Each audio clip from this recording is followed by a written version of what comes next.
Call the roll. Dave Abdallah. Here. Thomas Berry. Here. Robert Constant. Here. Lisa Hicks Clayton. Here. Margaret Horvath. Here. Joseph Kosinski. Here. Ray Muscat is absent. Mr. Chairman, we have a quorum. Thank you, and I understand we have a presentation by Director Perry. Good evening and thank you. For those of you who do not know me, my name is Elizabeth Perry. I'm the city's Human Resource Director. This week, the fourth weekend in April, we celebrate employees and we recognize our employees who have achieved a milestone of employment with the city of Dearborn Heights. But we try to do things throughout the week to show our employees how much we appreciate all of them. Our employees are great, and that leads to a great organization for Dearborn Heights to remain a great community to live in. And so we do appreciate every day what our employees give back to the city and to the citizens. And as an employee myself, it's a joy to work with all of these people and to call them my colleagues. So tonight, we recognize employees who've reached a milestone of 5, 10, 15, 20, 25, and so on. I do them myself, so I take full responsibility. I screw up 1 or 2 a year, and if I've screwed up yours, I am very sorry. Please let me know. In fact, I know people will let me know tomorrow, and that's fine. 2 things I think are important: saying I'm sorry, which I will definitely say, and saying thank you, which I believe wholeheartedly. So with that, for the employees that are here tonight, I appreciate your presence. For those of you who are not here, then you missed your opportunity to get a free car. But being taxpayers. But your certificates will come via interoffice mail, so we'll make sure you get them. So I'm gonna, the mayor's gonna come up here. And then at the end, we're gonna take a group photo. All right, celebrating 5 years of employment, we have Jesse Dombrowski from the Department of Public Works, Alan Holt from the court, Carrie McKinnon, who's now working in water department, Jean McNally, who also works in court, Rod Rodriguez, who works in the Department of Public Works, Shantae Williams, who works in the water department, is celebrating 5 years.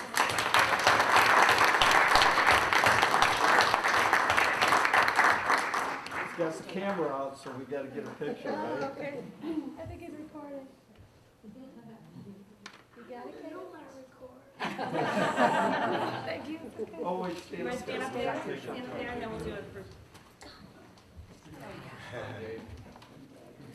Celebrating 10 years of employment, and noticeably missing from tonight's meeting, is Robert Ancraft. We wish you'd get better quick, Rob. And he'll be watching it on YouTube. And we straightened up the flags. Also, 10 years of employment for David Borowski, who works in the Department of Public Works. Tara Brush, who's a meter reader. Robert Butler, who works for the library.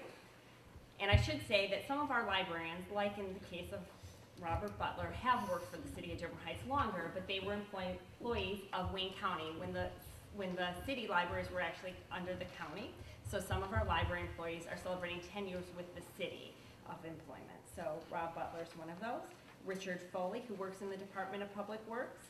Emily Good, who's also with the library, celebrating 10 years of employment. Danielle Jericho from the court is celebrating 10 years of employment. And Laura Nason from the dispatch.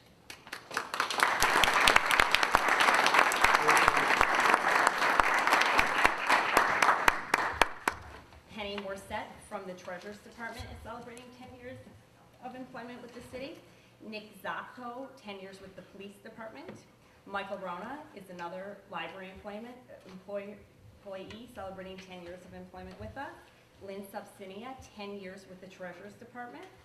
And then Tim Sykon will be celebrating 15 years of employment with the Police Department. My right hand and left hand, because I'm actually left-handed, and one of the reasons why I love coming to work so much is my own Marion Delecta, 15 years of employment.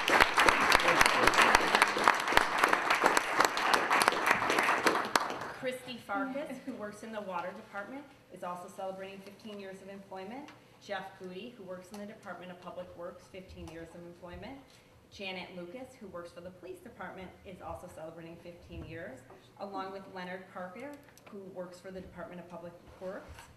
Chris Rockensus, who works for the Department of Public Works, is celebrating 15 years. Tina Trevino is celebrating 15 years. She works in the assessing department. Under 20 years of employment, we have Michelle Atkins, who just left. She's been working for the court for the last 20 years. Nicole Buckman from the Comptroller's Office is celebrating 20 years of employment. Keith Holder from the Ordinance Department is celebrating 20 years of employment. Robert Jones from the Department of Public Works is celebrating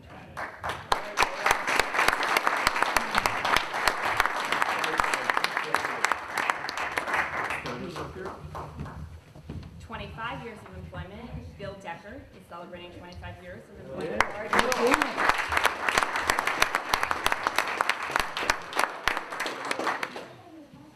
Congratulations. Thank you. For 25 years of employment, we also have Jeff Hoffman from the Department of Public Works, Kim Marincelli from the Comptroller's Office, Kirk Myers from the Police Department, Terry Thompson, who works in the Fire Department. 30 years of employment goes to Kevin Dehart in the Police Department.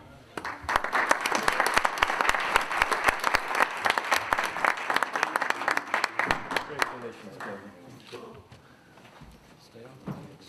The 30 years of employment goes to our Recreation Director, Ken Grider.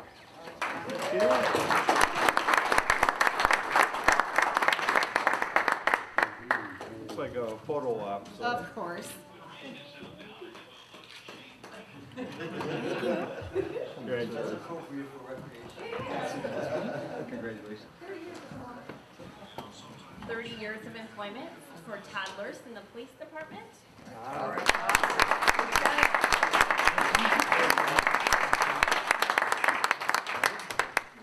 30 years of employment for Eve Schaefer in the Clerk's Department.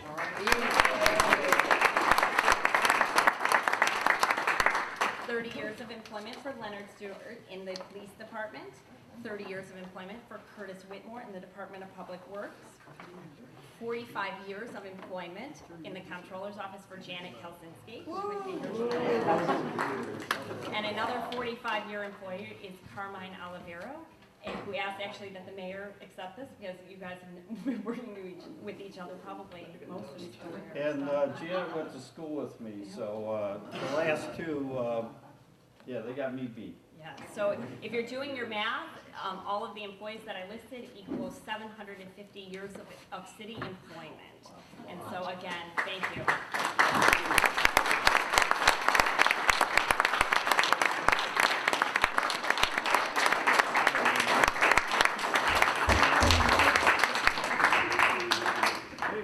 Thank all of them.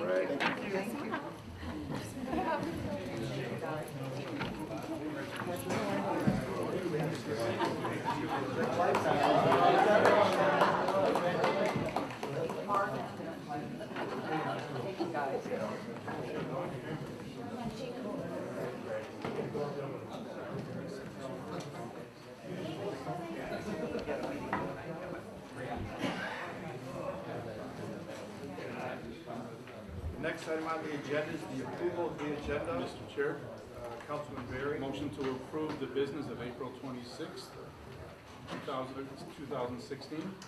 Second. All those in favor, please state aye. Aye. Those opposed, the ayes have it. The next item on the agenda is the approval of the minutes. Mr. Chairman, Councilwoman Lisa Clayton.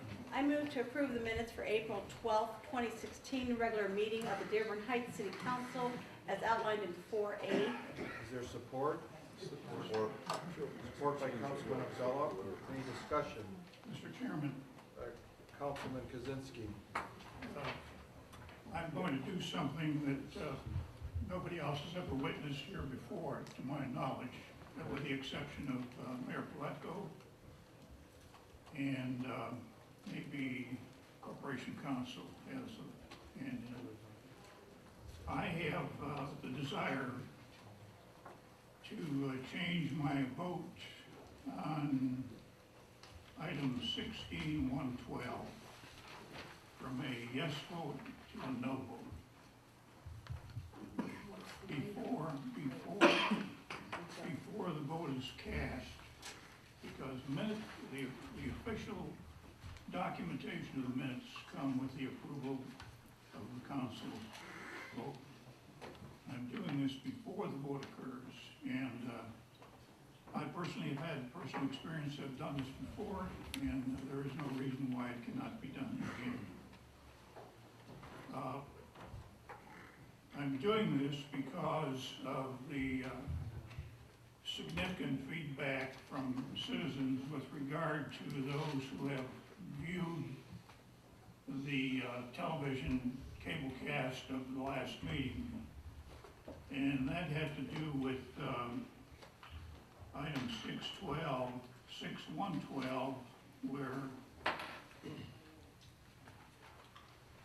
the motion by Councilman Musket, seconded by Councilwoman Hicks Clayton, to direct Corporation Council to draft a letter informing the Detroit newspapers to stop the delivery of the Saturday advertisement coupons to every house. That in itself is a question that was not delivered to the house, or delivered to another location. This motion further authorizes the mayor and city council to sign the letter on behalf of the city per Councilwoman Musket communication dated March 20th, 2016. So the record will show that I voted against this motion instead of in favor. It's been moved and supported to adopt the minutes with the change is, well, it's been moved and supported to adopt the minutes. Any discussion? Corporation Council, what are your, you've heard what Councilman Musket has said. You know, I vaguely remember something like this happening many, many years ago, but I don't recall the specific rules with regard to this. I know the mayor may actually have a better recollection of this taking place since he was the chair of the council for many years. But yeah, because the vote's been cast, so now the member wants to change before the actual minutes are recorded. What my memory has told me that on a couple occasions where we've had members in the past who said that they clearly now understood the particular motion and would have wanted to cast a no. This particular motion, I don't think it's necessarily controversial, if you will, in the sense of awarding a contract or something of that sort.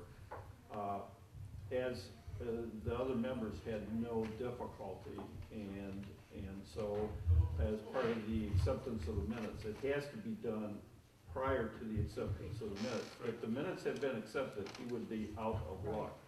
So we entertained that. I don't recall who was Corporation Counsel. Might have been Adam Dadow, might have been Bob Rock, someone at that point, but that was permitted. I don't see this as being necessarily controversial. I would accommodate the councilman, approve the minutes with the change in the vote for Councilman Kaczynski, and move on. So the mover and support of the adopting the minutes accept that amendment? With that They change? need not to. There is no requirement that they accept the. He's within his right to do it. Any further discussion? Mr. Chairman, essentially, this does not change the result. Right, I was going to say that. When the issue came on the table 2 weeks ago, I had some serious reservations about voting for it at that point. But after giving it some serious consideration and some commentary by at least 3 citizens, I have decided that for me it is appropriate to vote no. So we'll note that change. All those in favor of the any further discussion? All those in favor of the motion, please state aye. Aye. Aye. Those opposed? The ayes have it. The next item on the agenda is the advertisement of bids for property demolition, item 7. Long-term claims. Current claims. I'm sorry, current claims. 1 through 623. Mr. Chair. Councilman Berry. Motion to approve current claims 6-1 through 623. Second. seconded by Councilman Kozinski. Any discussion? Hearing none, all those in favor of the motion, please state aye. Aye. Those opposed? The ayes have it. Now, the next item on the agenda is the consideration of bids for property demolition ordinance enforcement director, from Ordinance Enforcement Director McIntyre. Mr. Chairman, Councilwoman Lisa Hicks Clayton. I move to concur with Director of Ordinance Enforcement and Animal Control Jack McIntyre to allow the city to advertise for and receive quotes to demolish the 5 properties as outlined in item 7A. Support. Support by Councilman Berry. Any discussion? Mr. Chair, Councilman Abdullah. I just had a question in regards to this while reading this earlier this week. Why was there so much delay in the demolition of some of these homes? A couple of these homes, one of them was 2008, one of them was 2013. And I just wanted to get, I don't know who would have the answer as to why, if it was on the demo list since 2008, here we are, 8 years later. Why so long? Was this something that went through the court system? Is that the main reason? Yeah, a couple of them had to go through circuit court. A couple of them had to go through circuit court, and then 2 or 3 we actually purchased last year through the first right of refusal. We purchased them from Wayne County so that we didn't have to go through court on those. In fact, the one that's farther down on the agenda, 8505 Fenton, where I'm asking for approval to have Berkshire do the demolition. That process was started, I don't know, 2002 or 2003, but it went all the way to the Michigan Court of Appeals. So. Okay, thank you. Any further discussion? Hearing none, all those in favor of the motion, please state aye. Aye. Those opposed? The ayes have it. The next item on the agenda, item 8A for Mayor Pletko, Hazard Mitigation Grant Program. Mr. Chairman, Councilwoman Horvath. I move that the council adopt a resolution signifying an interest to contract with the city of Dearborn for 911 emergency dispatch. No, wait, this is 8A. I'm sorry. This is the Oh, grant I'm sorry. agreement between the Michigan Sorry. Department of State Police. Sorry about that. Mr. Chairman, you want to carry that? No, go ahead, Joe. Councilman Kozinski. Move council concur with Mayor Pletko's request to approve the hazard mitigation grant program as per the defined attachment in item 9A. Appropriate signature should follow with the ordinary attachments that need to, or the signatures that need to be attached to this document. Mr. Chair, Councilman Berry. did you say item 9A or 8A? 8A. 8A. Second. Second by Councilman Berry. Any discussion? Mr. Chairman? Yes. We have a meeting scheduled tomorrow to meet with the residents affected by this. For members of the public, this is the flood mitigation grant, which deals with the acquisition of homes on Hanover and Courier. And so we're anxious to get started and to get the residents involved in the particular process and hopefully to accomplish it. Thank you. Mr. Chairman. Any further discussion? Mr. Chairman, Yes. it's just a few questions. Of course, I was happy to see this come across because the safety of our residents that live along that area that frequently floods is very important. The question I have is with the contribution of $714,735, do we, and that's the city's part of contribution to the grant, do we expect, or is there any type of obligation on behalf of Wayne County? The other question I had was about demo cost. Is that covered? I was trying to find it covered in this grant. So those are 2 questions, and I have one last final question as far as how do you expect, or do we, I know there's going to be a greenway created here, and this is just a piece of the big picture of what really needs to be done. But I have heard, and this is on behalf of residents who've called, concern with residents that live on the south side of Hanover, because these are homes for the north side, the 15 homes there, but residents on the south side have expressed concern with flood control in, future instances. So there's a couple questions there for someone. There is no involvement with Wayne County. This would have further complicated everything. The application was filed by the city of Dearborn Heights through the Michigan State Police and forwarded on to FEMA. There is no other governmental entity involved. The third one I'll try to answer. The immediate concern were those immediately adjacent to the creek. There is a buffer. It's not to say that at some point in the future there might be a potential. I think it's important to see how this first grant goes and the successfulness of it, hopefully, and then we can address that at that point. We've had other people contact my office interested in selling their home, but we had to submit originally a limited number of homes, and we met with these individuals. They gave us a signed document saying they were interested. It was very limited, and that. Now, the second part of the question. For demolition, yeah, it's included on my pages are numbered differently than yours, but it's under the, you called me before, I would have told you exactly where it was budgeted. Sorry, Councilwoman Mrs. Clayton was budgeted under the grant for demolition is $225,000, but within the grant, well, there's no contingency that I can go back and ask FEMA for within the grant. Those line items can move less and more within the grant itself, so it's budgeted for $225. It might not be that much, it might be a little more. Thank you. Any further discussion? Hearing none, all those in favor of the motion, please state aye. Aye. Those opposed? The ayes have it. The next item on the agenda is letter of intent to contract with the city of Dearborn for 911 emergency dispatch services. Mr. Chairman, Councilwoman Horvath.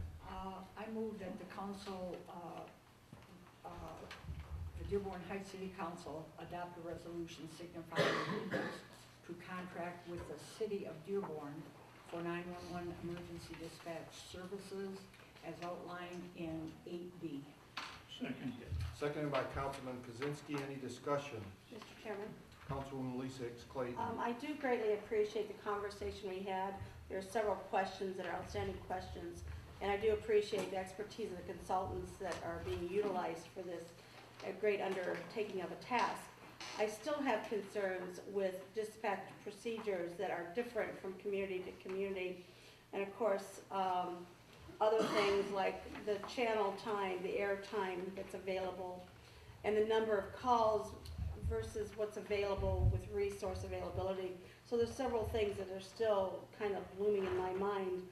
So I just wanted to say, I definitely want to, I've been reassured that these things are being addressed, but still are a concern because, our emergency response through the 911 is critical to our health and welfare of our community.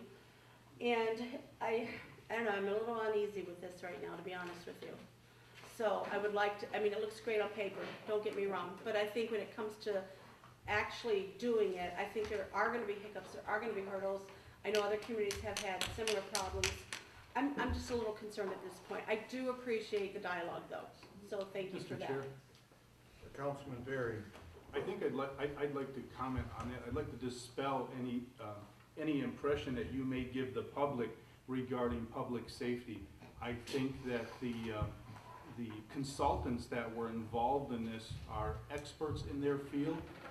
From the meeting that we just had prior to this meeting, it was indicated to you and the rest of council that one of the lead consultants on this was an actual 911 operator at a time, and that she is a very detailed person. So I have to say bluntly that I resent the fact that you are leaving an impression that our citizens may be at risk, and that is completely false. Thank you. Any further discussion? Mr. Chairman? Councilwoman Horvath. I'd like to add one more thing. Several years ago, when Ruth Canfield was mayor, she sent me on a task with several other mayors in our surrounding cities, and we went to either Lenawee or Leelanau or one of those L counties, outstate, okay? And they had a huge, the county had a dispatch, it was countywide, room about as big as this. And we were all very impressed. We all came back, that's all we talked about driving back. And when I came back, I said to her, we gotta get that, and we talked about it. And at the time, I don't know what her reasoning was, but she agreed, but it was gonna be in the future, and so here we are. I mean, it does work. I've seen it in progress.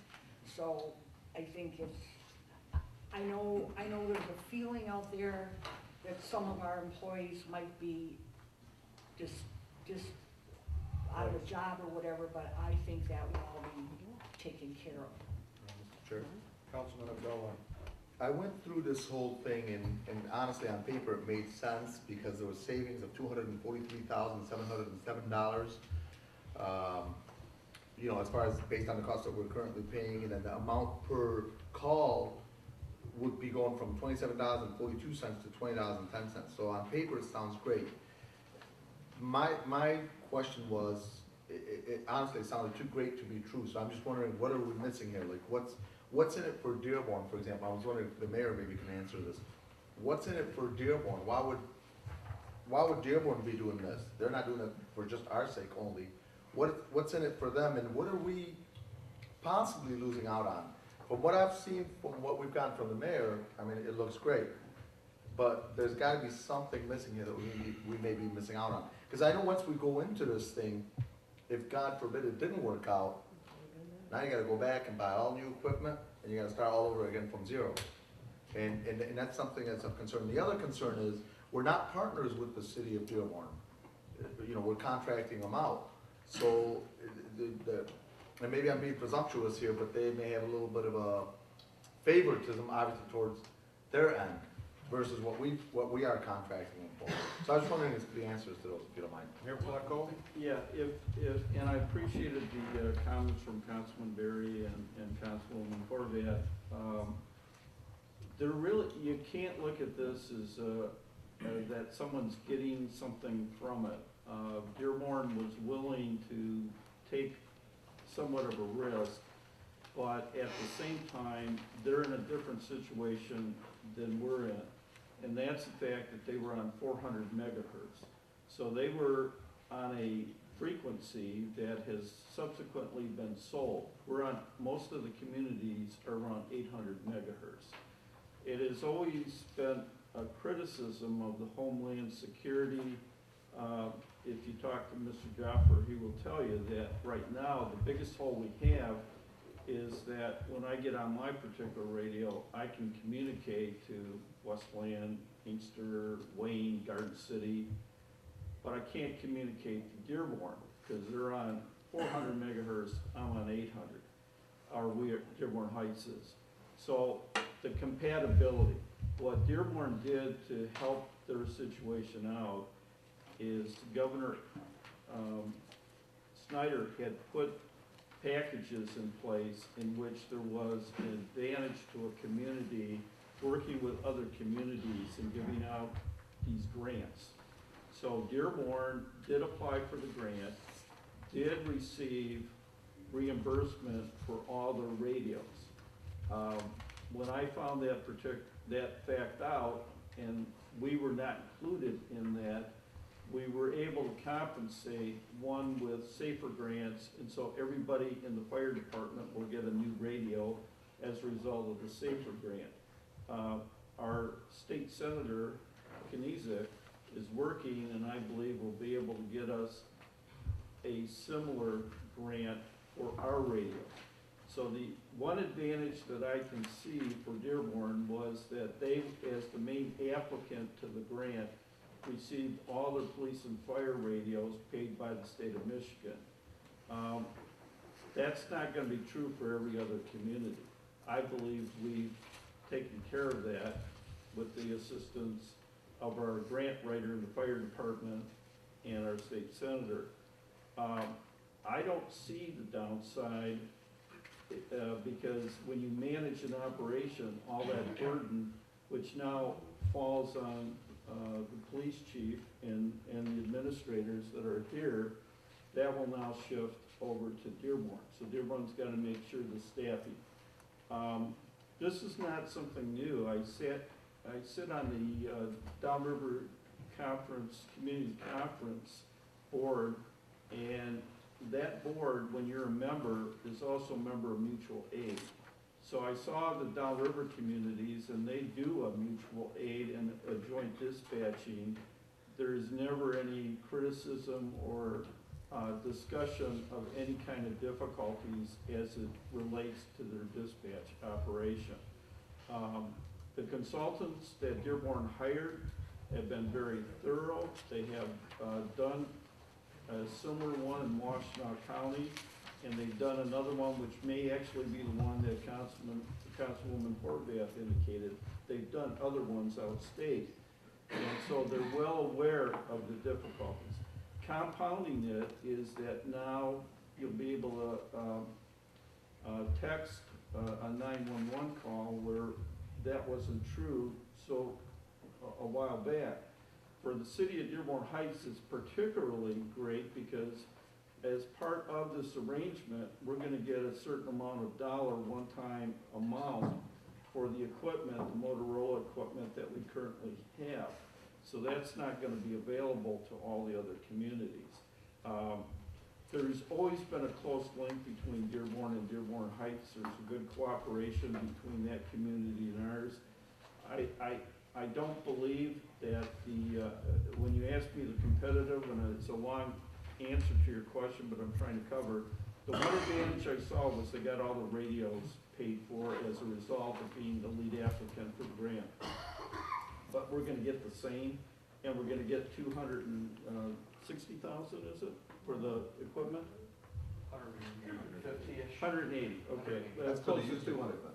So, you know, and as far as procedures and everything else, it's all being considered, but this is not the first time this has been done, and I believe it will give the services to the residents a higher level of service with additional expertise in the phone calling and the dispatching, and I would hope that, I think we have some good quality people in our dispatch, and I would hope that many of them, if not all of them, would get employment with the city of Dearborn.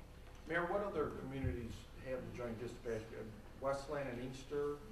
Well, as part of this would eventually evolve in the Wayne, Westland, Garden City, Inkster, Dearborn, Dearborn Heights, and Melvindale. So that is the final thing, but there's a downriver group that I believe they dispatch out of Wyandotte, which is part of the DCC. So there are others, but that group is not, we'll be using Motorola equipment. They use some other provider, so it's not compatible.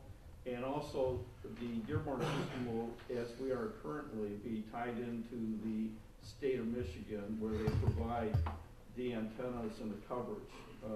And so that's an extra benefit. For clarification purposes, because somebody was asking a question on that, I just want to make sure, you know, for the residents, just to clarify. This is not going to include, I mean, this will be the dispatch part only. In other words, it will not be a Dearborn fire truck that will respond to a Dearborn Heights. It'd be just dispatch. No, but you are, be aware that under mutual aid, if we get real busy right now. Right, that's always been around. Yeah, so there is always a possibility of. That's a backup. Yeah, as a Dearborn Right. Heights truck could do a call in Dearborn, the departments will be separate and distinct. Everybody responsible for their own equipment. It's just that the dispatch is being combined. Thank you. Councilwoman Horvath? I have two questions. I see our distinguished attorney over there flipping through. Is this something that he should look at? Well, it's something that I have not reviewed. At the same time, it's a letter of intent, which is to negotiate. It's gonna be another agreement would end up coming back. And that's when I'll get them involved. Okay, then the second question I have, and I don't know if this is out of order or not, I see some dispatchers here, can we ask them to tell us what their thoughts are? Is that out of order? I don't know. I'd be interested. What I would suggest, council, is, like the mayor said, this is the next step in the process. If it's approved tonight, before you make the final vote, you could have a study session. You could bring in some of our employees, other employees. You can bring in the consultants, Dearborn IT, and then you could go through it. So, you know what, if you bring in employees now, everyone's got a different point of view. I'm okay with As that. residents, Yeah. it's a new venture, and I would say later on in the process, Okay. just bring everyone forward and set up a study session. Mayor, is this, in Corporation Council Miyake, is this do we adopt a resolution signifying an interest? Basically all we're Well, doing. it's a letter of intent to contract, because they don't want, they're gonna go out and get bids and stuff for the amount of equipment. If there's only 2 communities that are interested, they're not gonna go about it. So we need to be serious about this, that if everything, it looks like the direction it's going in, that we're gonna adopt it. So but until you sign the final contract, you don't have an agreement. Yeah, but letter of intent is not binding, so. I mean, that's basically the point.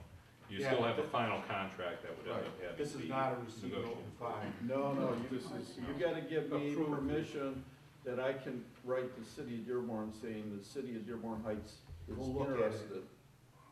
So we have a motion on the table, do we? Mr. Chairman, Councilman Kozinski? the clear and proper terminology from Dearborn is a letter of offer. And from that stems a whole host of peripheral discussions that have to be taken place before the final decision is made. Well, look at the last paragraph. What I'm looking for, therefore, I'm recommending the Dearborn Heights City Council adopt a resolution signifying an interest to contract with the city of Dearborn for 911 emergency dispatch services, period. And then that will do further, and we'll get, eventually we'd have a contract coming back.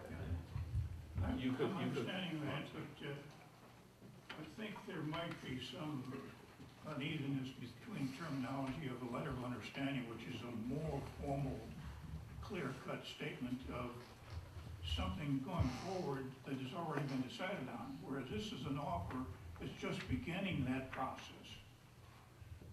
May I suggest? Correct. That, Council Miyake, go ahead. yes, that the city council would, if the city council intends to do this, to approve a letter of intent to contract with the city of Dearborn for 911 emergency dispatch services. Any final contract would end up having to be approved by the city of Dearborn Heights, subject to further approval by the city. So we'll let the attorney draft a letter, and then we would have the clerk and I sign what he just said. So, maker of the motion and the support, Thank you. I agree. okay with that amendment? Any further discussion? All those in favor of the motion, please state aye. Aye. Those opposed? No. The ayes have it. The next item on the agenda is item 8C, I keep saying 8C, from Mayor Pletko, letter of understanding with the Professional Firefighters Union, Local 1355, AFL-CIO. Mr. Chairman, Councilwoman Horvath. I move that the council approve the attached letter in 9C, letter of understanding between the city of Dearborn Heights and the Professional Firefighters Union Local 1355 AFL-CIO, and authorize the mayor and the city clerk to sign it. Second. Second by Councilman Kozinski. Any discussion? Hearing none, all those in favor of the motion, please state aye. Aye. Those opposed? The ayes have it. The next item on the agenda, item 8B, for Mayor Pletko, Crestwood High School 5K Color Run.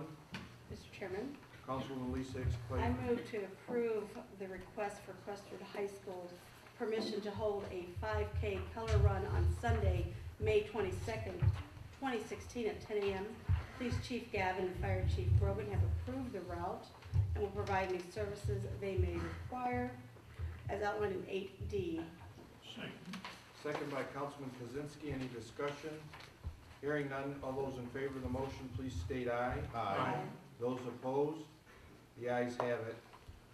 The next item on the agenda, reports from city officials. From Human Resources Director Sabota Perry, agreement with Blue Cross Blue Shield and Part D Advisors, Inc. Mr. Chair, Councilman Berry. move City Council concur and approve the letter attached contract with Blue Cross and Blue Shield and Part D Advisors as outlined in 9A. Is there support? Support by Councilwoman Lisa Hicks Clayton. Any discussion? Hearing none. All those in favor of the motion, please state aye. Aye. Those opposed? The ayes have it.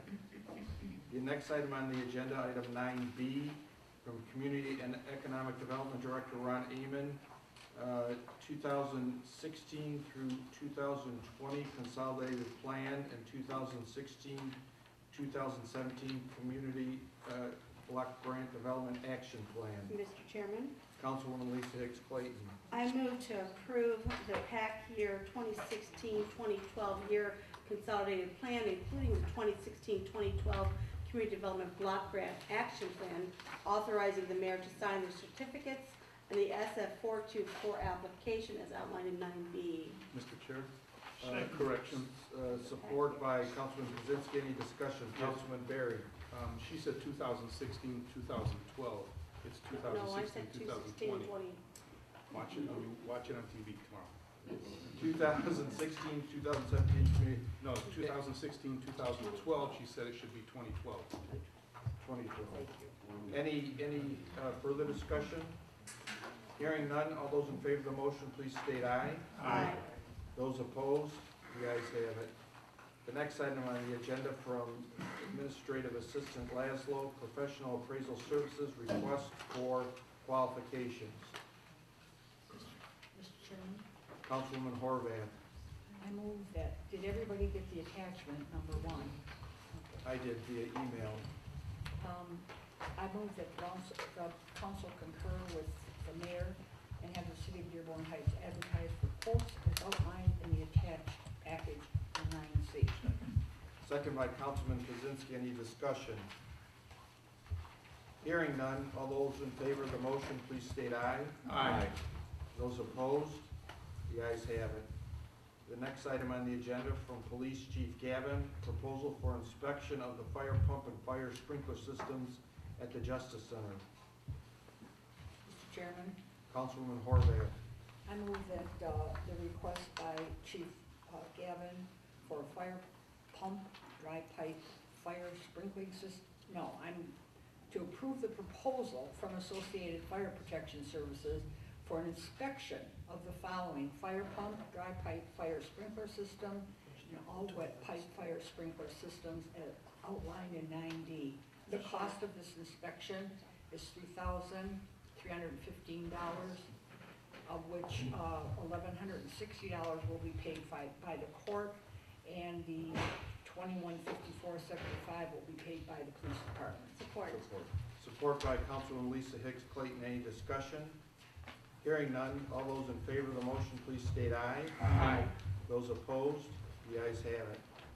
The next item on the agenda, also from Police Chief Gavin, purchase of laptop computers, docking station, and support. Mr. Chair, Councilman Berry. I do have a question, and I wish I would have read this earlier, and I apologize for bringing it up, but it is addressed as Honorable Council Chair Barron and council members. Your Honor, we made a mistake and we corrected it. You must have not got the correction. Thank you, Councilman Berry, for catching I that. was covered. Anyone like to make a motion? Councilman Berry. Oh, okay. Move City Council concur and approve the purchase for laptop computers, docking station, and support system as outlined in 9E. Second by Councilman Kozinski. Any further discussion? Mr. Chair? Councilman Abdullah. In the last meeting we had prior to this, I understood from the, I forgot his name. Yeah, he had mentioned that all the computers throughout the system had been replaced in 2000, I believe it was either 14 or 15. Was this not a part of it at that particular time? When I asked These are about the laptops for the cars. cars. This is for police cars. Oh, for the It was cars. for all the desks. Well, I know, but the time you said it was everything. Yeah, these were for the cars, and this was in the capital outlay budget that, we did. So these will be the computers in the cars. I got you. Okay, thank you. Any further discussion? Hearing none, all those in favor of the motion, please state aye. Aye. Those opposed, the ayes have it. The next item on the agenda from City Clerk Walter Kruszewitz, Mr. Chairman, purchase of copy machines. Councilman Kozinski. move council approve the request of City Clerk Kruszewicz to purchase a copier at a cost of $12,544. Unit will be labeled Konica Minolta BizHub 754E.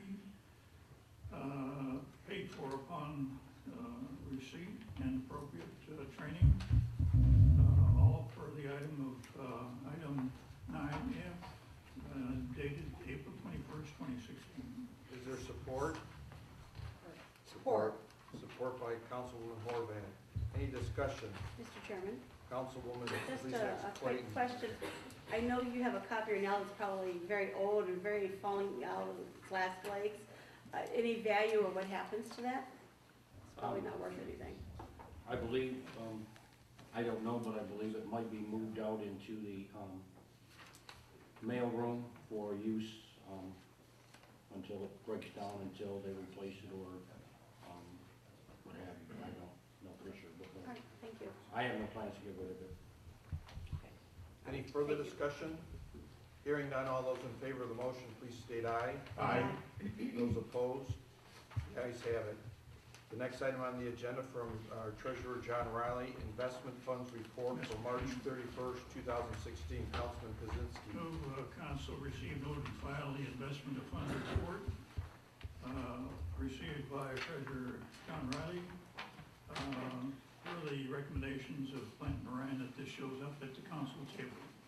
Support. Item dated April 13, 2016, 9G. Support. Support by Councilwoman Lisa Clayton. Any discussion?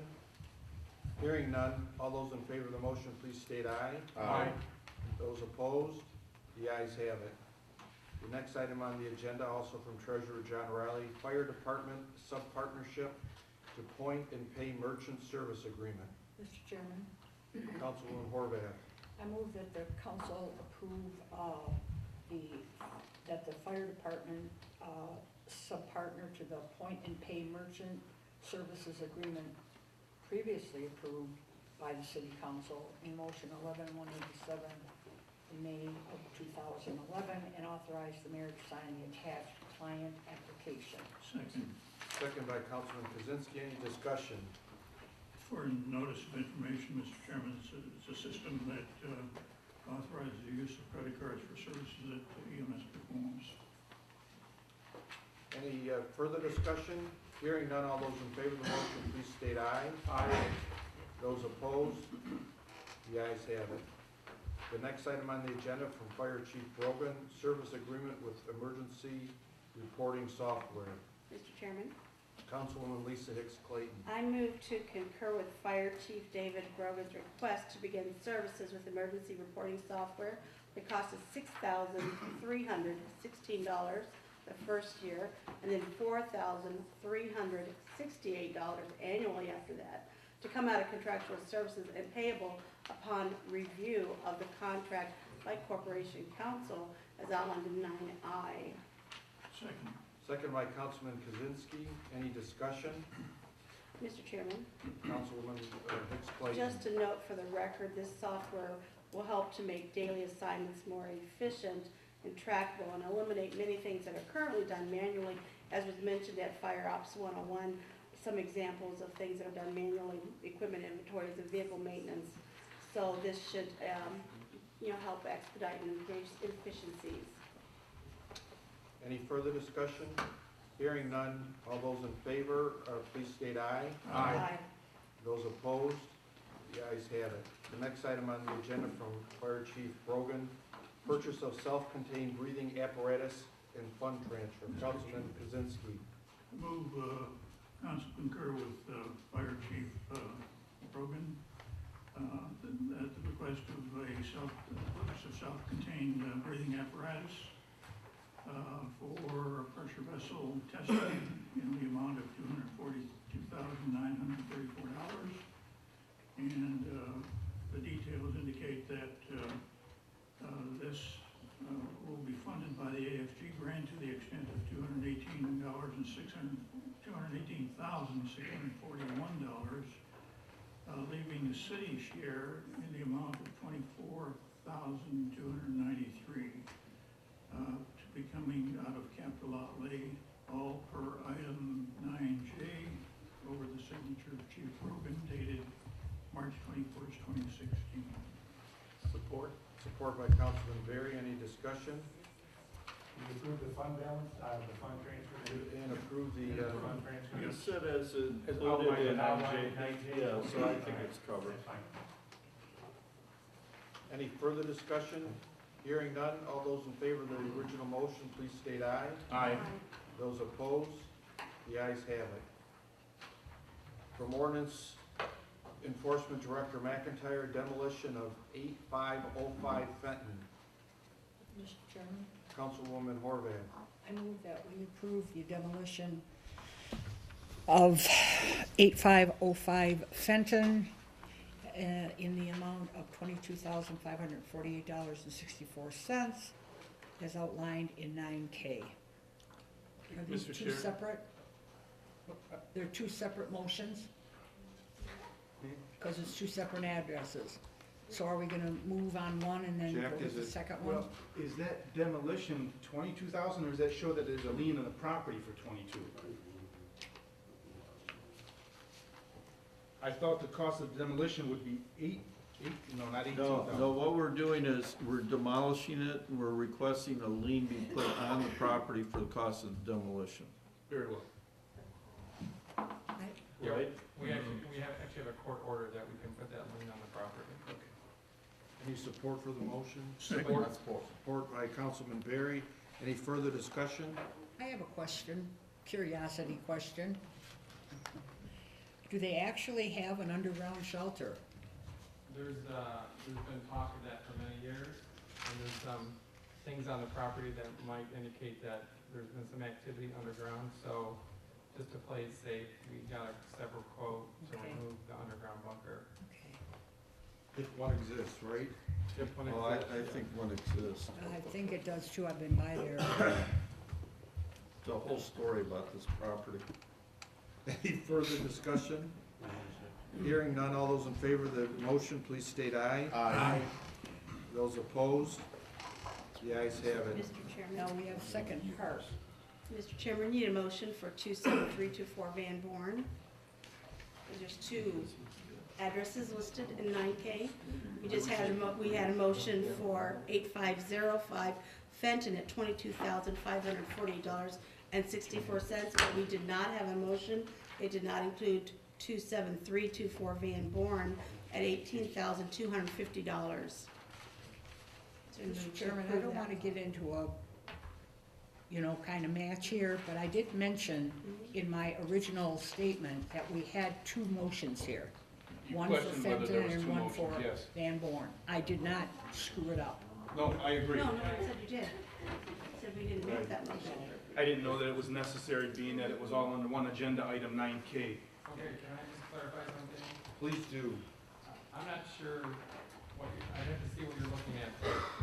That other address on Van Born was in relation to a property that TIFA Bid up. bid it out for with Berkshire, and I was using that as an example of why I wanted to go with Berkshire on this particular project. So there's no necessary motion on 27324. It's being used as an example.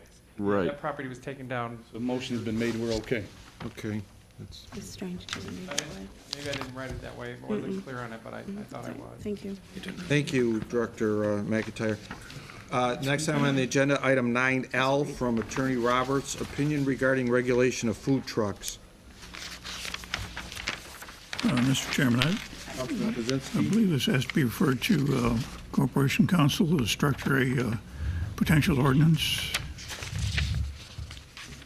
Is it Gary's 9L? 9L, actually, I'm not sure. File? I think it would be approved as an opinion. I mean, I've reviewed the opinion, Mr. Roberts For the did it, first I think it's, no, this is not, 9L is not Not an an ordinance. ordinance, Not it's an an ordinance opinion. form. It's an opinion. Yes, it's an opinion, but is there? Or you could refer it back to the administration for him to follow up on any ordinance changes that he may Is it- suggest. I thought there'd be an intention to develop an ordinance for this kind of business activity, so that there's some management of it. Yeah, Refer to Corporation Council.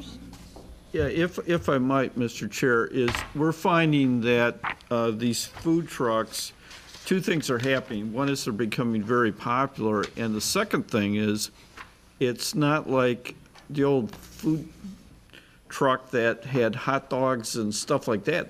Some of this is very gourmet food, and so consequently, we're getting inquiries, and we actually are thinking of having there was, earlier I was mayor, I had someone come to me and say, we ought to have like a garage sale.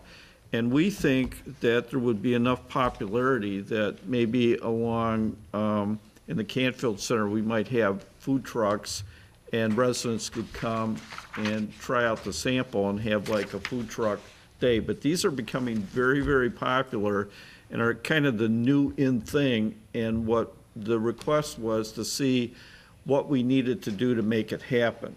So that's why the opinion. I thought what would happen is that you would accept this as a legal opinion, like there are other legal opinions in the city dealing with matters.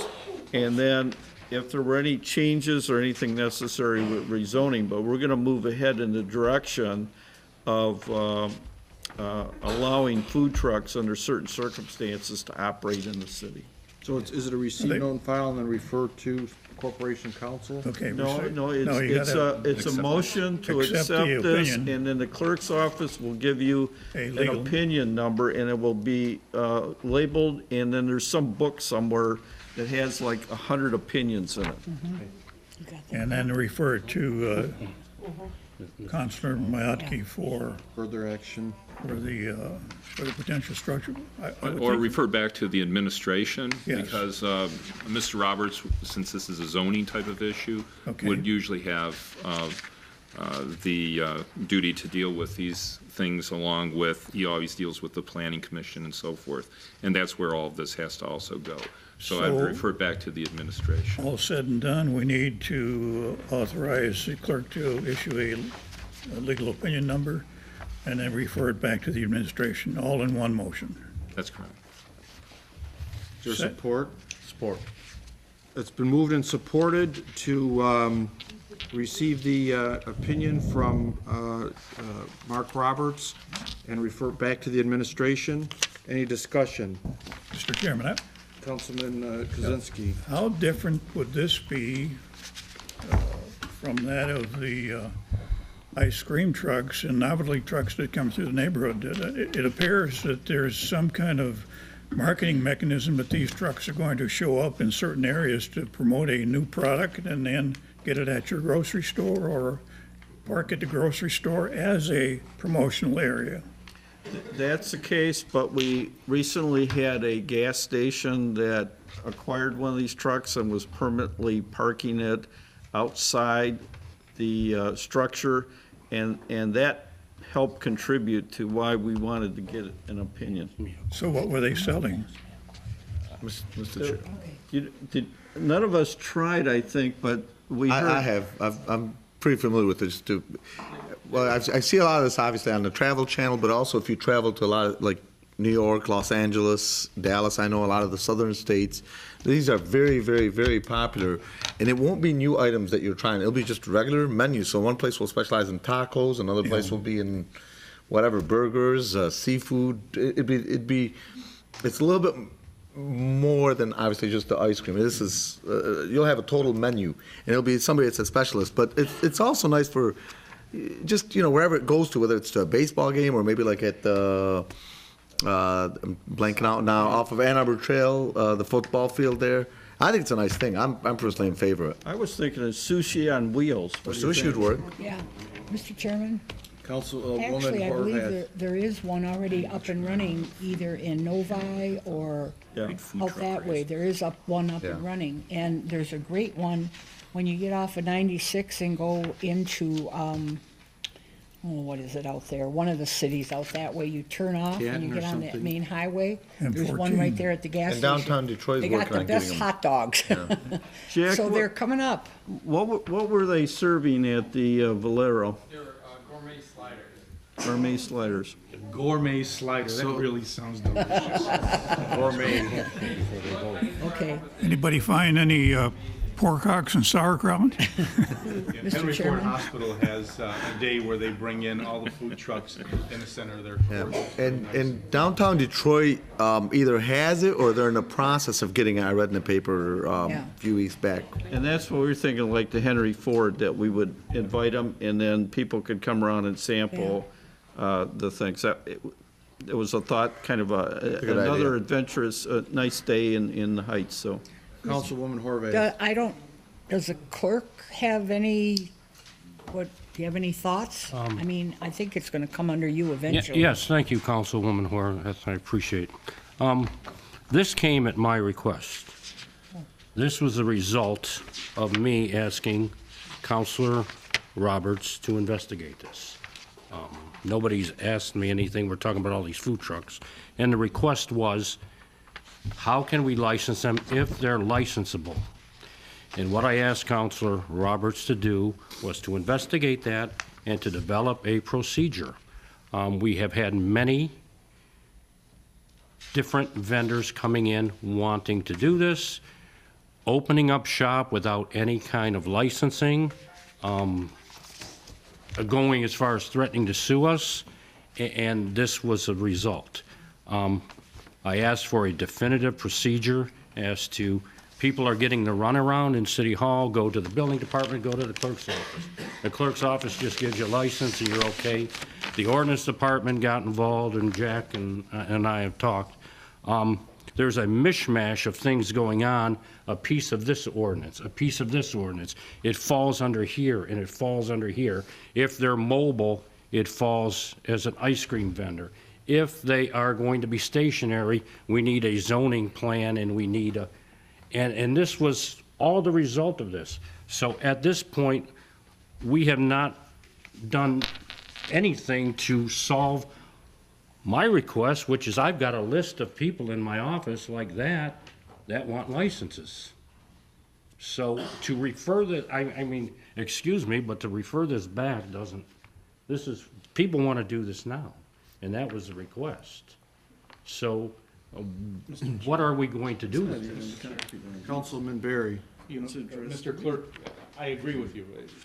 It's going to be a serious issue moving forward because we don't want these trucks to be able to set up shop anywhere. And I didn't have an opportunity to read the opinion, but in this opinion, does it restrict it from school properties? Does it? Yes. It does. Yeah. You know, it may be that there were two requests, and maybe there's a second letter. This letter was addressed to me with CC to Chrissy, Jack, Mohammed, and Gary, but it may be that there's another memo coming out relative to the question, because I'm not sure this totally addresses the question, so we'll just. Can you direct Councilor Roberts to start drafting an ordinance right away? Absolutely, and we'll include the city clerk on that too. Yeah, and if I may, the idea would be to end up having something that's not a mishmash of regulations. If you go through this opinion, you recognize that it is regulated in various ways, but nothing has been in place that's specifically intended to food trucks. And so we want to basically be able to have an ordinance that would end up allowing for these to take place, but not allow them to take place anywhere. And that's why it would make sense for it to be referred back to the administration with the idea that the planning consultant and Mr. Roberts would be able to come up with something, and then ultimately it would come back to this body for approval. and then we would have something. And in terms of the clerk's concerns, I recognize the clerk's concerns, and I think they're valid. At this time, we really don't have a good regulatory format for That the specific specific type of business. So that's why we need this type of ordinance. And any further discussion? Councilman Kozinski, you're all right with referring it back to the administration for Yes, developing of an ordinance? Yeah, according to what the clerk said, we gotta get moving on it so that we can get to these people in business. Did I second it? I second. Mr. Abdullah seconded. Any further discussion? Hearing none, all those in favor of the motion, please state aye. Aye. Those opposed, the ayes have it. The next item on the agenda is item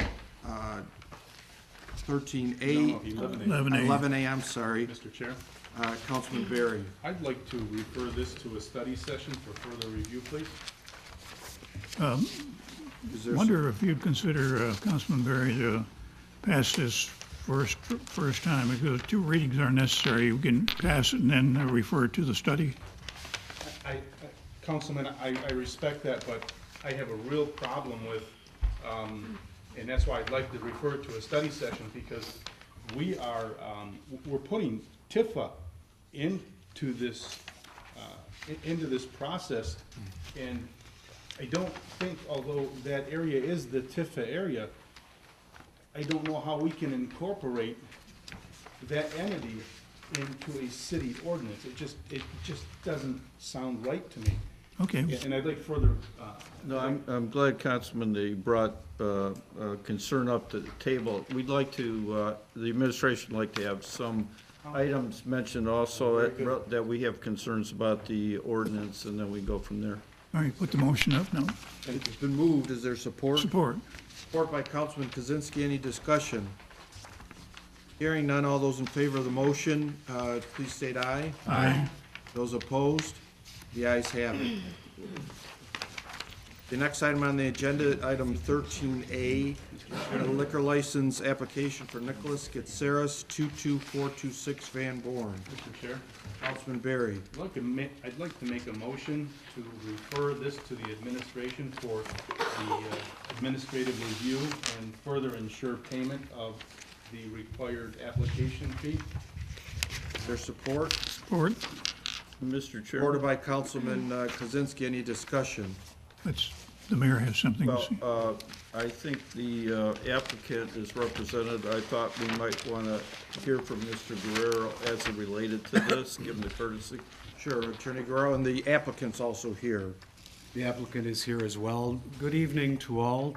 I'm Tony Guerrero, representing Nicholas and Alexandra Gesteris. This is the former Mirage Restaurant on Van Born. We're very excited to come before the council to put a new business in that location. This is 22426 Van Born. This application for the liquor license is merely the first step along the path, pardon me, and it's a rather lengthy path that Mr. Gesteris must go through in order to finally obtain a liquor license. Your approval tonight would merely start the process for Lansing to review and all of the review from each and every department here.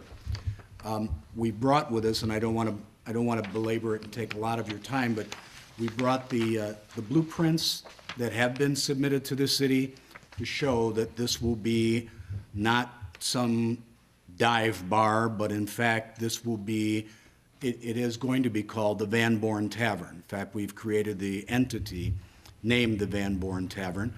It will serve food, and it will have liquor if the liquor license is granted. The blueprints definitely show there is adequate parking, there are adequate facilities on the inside. We're merely asking for the council to grant its first approval so that we may move forward in the process. Mr. Chair. Councilman Berry. And I apologize if that's not what I'm making by making my motion to refer to the administration, so correct me if I'm wrong. Does my motion not move to approve and allow this to go to the next step? No, it doesn't approve to the extent that Mr. Guerrero is referring to. What it does is, per the policies and the ordinance that are in place, this body, upon receiving an application, is to refer this to the administration and ensure an administrative review. That would include a review by the building department, the fire department, the police department, and so forth. But, Counselor, and I apologize for interrupting you. Those are two separate reviews, if I'm not mistaken, because he's looking to begin the process to get himself approved for the liquor license through the state. And then as far as his building is concerned, that's a separate issue that would have to go through our ordinances. Actually, Am I correct? no, I'm sorry, you're That's fine, you're not. please. Actually, the process that's required is that there would be an administrative review before this body ends up making a decision whether or not to approve the issuance of one of the new licenses. The city has 3 licenses that it has right now that are not, have not ended up being issued yet. This is the process that was approved by the ordinance that was adopted last year and by the policies that ended up being adopted. And so the idea is that these things have to end up being looked at by people. Then it comes back to the council to end up making a decision whether or not to approve the new license. So he'll have to go through. It needs to have an administrative review, and frankly, the application, I believe, hasn't been signed, and the required fee for the application also has not been paid. So that was in your motion, Mr. Councilman Barry's motion. Yes, Mr. Gutierrez, you operated this business before when it was the Capricorn Cafe, correct? That's correct. You're 1991 real familiar through with the 96. location, and Yes, you've operated other restaurants and not had any problems, correct? that's correct.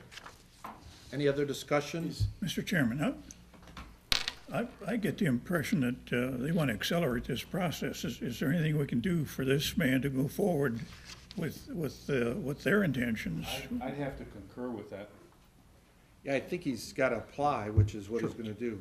Go I ahead, Mr. apologize, but we thought that we were following the procedure that we have worked with council for months now to make certain that we're in compliance. This is, in our understanding, the first step along the way. We'd like to have your approval to begin.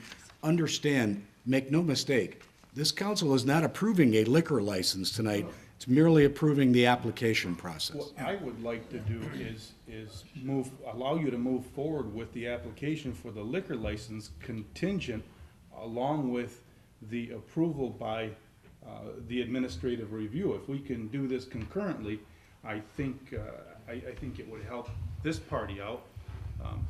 I'd be willing to amend my motion to make this a concurrent motion, allowing him to proceed with his liquor license application, because who knows, I doubt that it's gonna happen, but he may not get his liquor license approval.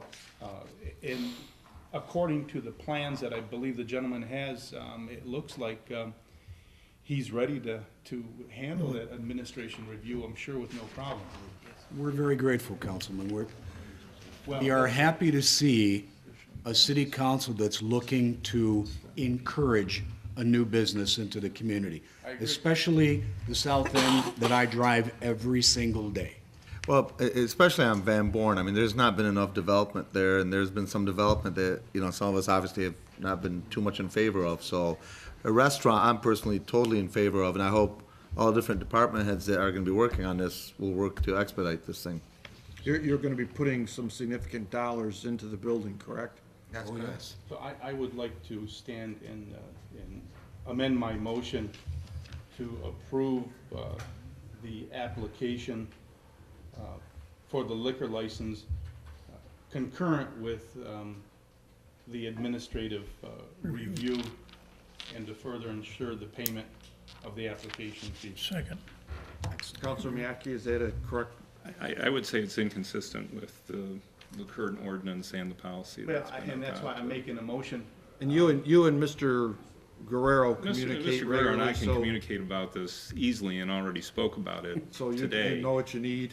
Yeah, but the problem is that there needs to end up being reviewed by departments And we that are- haven't we even will. had an opportunity. And then it's supposed to come back to the council because you don't know what the recommendation, right now, Well- the only recommendation that could probably be made would be not to end up approving because the required fee hasn't even yet been paid. Will we address that? First thing in the morning. Thank you. I have a motion on the table. I'd like to call the motion. All right, all those in favor of the motion, please state aye. Aye. Those opposed? The ayes have it. Thank you for your consideration. We'll take care of the fees, the signature, and all that first thing tomorrow morning. The next item on the agenda is item 13B, liquor license renewals for Antonio's Cucina Italiana. The Donovan VFW 78 and Red Lobster Hospitality. Mr. Chairman, Councilman Kozinski. move council approve all of the items under 13A as presented. Support by Councilwoman Lisa Clayton. Any discussion?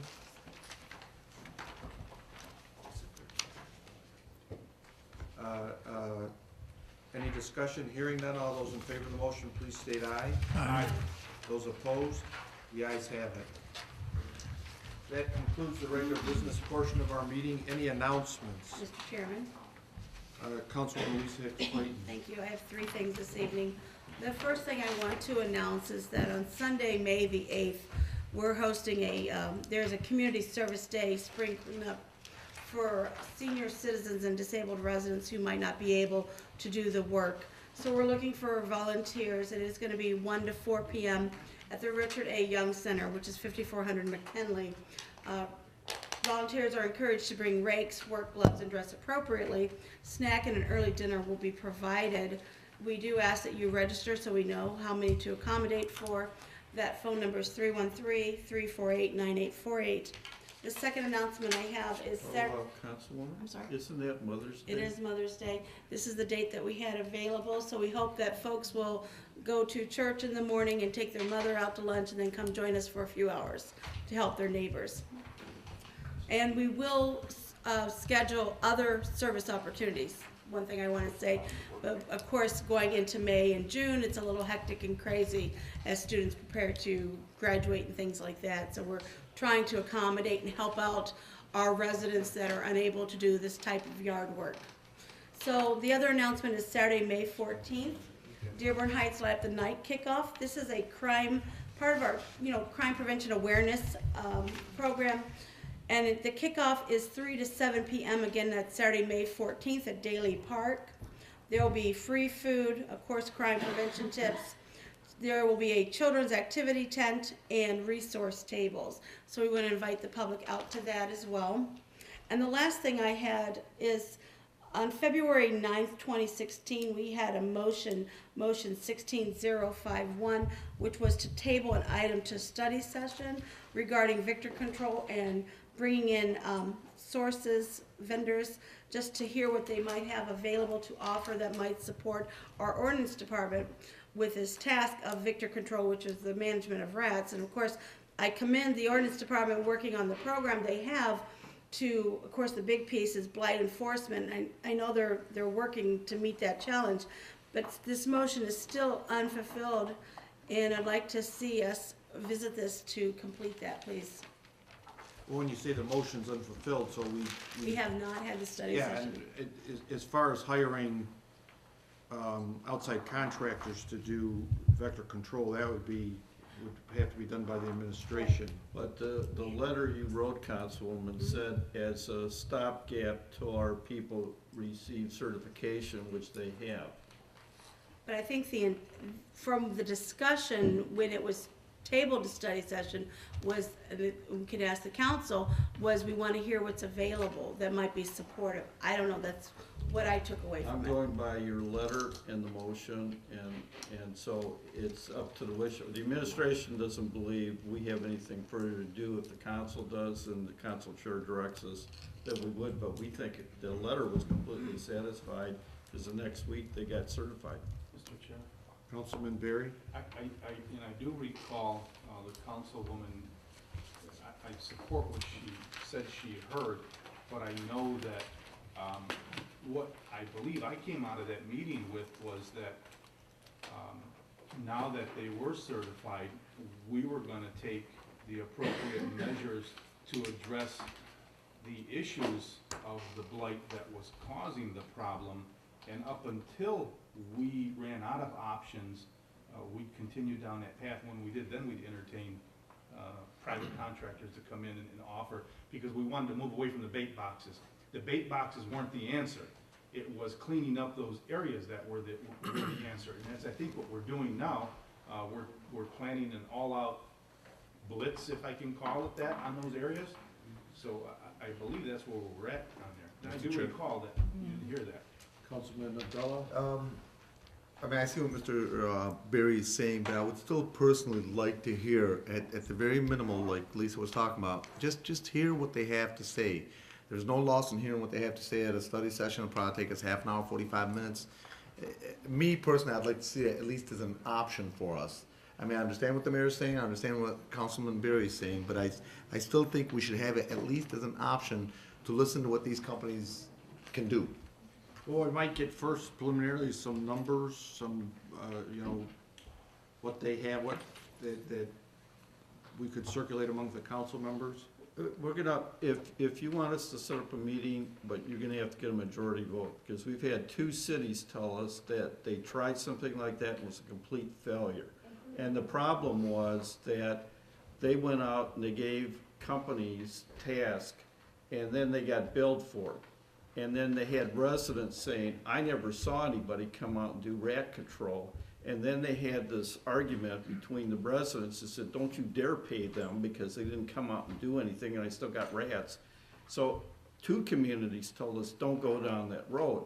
And then we had the presentation from the Michigan Department of Agriculture, and that's the model we're following. We thought that that was what we ought to be doing because that was the recommended state-of-the-art methodology to do it.